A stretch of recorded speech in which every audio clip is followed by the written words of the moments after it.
एक और बड़ी खबर का रुख कर रहे हैं। यूक्रेन के सदर ज़ेलेंस्की ने बड़ा बयान दिया है। जौहरी प्लांट पर धमाका हुआ तो यूरोप का खात्मा तय है, ये ज़ेलेंस्की ने कहा है। जौहरी प्लांट पर गोलाबारी के बाद ज़ेलेंस्की का बयान आया है। यूरोप ने न्यूक्लियर प्लांट पर हमले की खबर के बाद हंगामी खिताब किया था, जिसमें ये बातें कही गई है। तो आप समझिए, ज़ेलेंस्की भी इस बात को कह चुके हैं कि जौहरी प्लांट पर धमाका हुआ तो यूरोप का खात्मा तय है। यानी आलमी जंग 3 होने से कोई नहीं रोक सकता, वर्ल्ड वॉर 3 होने से कोई नहीं रोक सकता।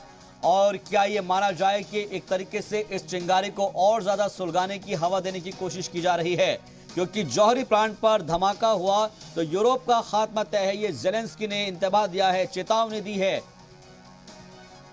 जौहरी प्लांट पर गोलीबारी के बाद ज़ेलेंस्की का यह बयान आया है।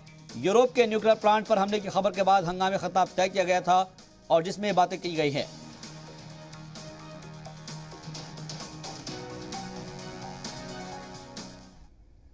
Що буде вибух, це кінець всім, кінець Європі, це евакуація Європи. Тільки негайні дії Європи можуть зупинити російські війська. Не допустіть загибелі Європи від катастрофи на атомній станції.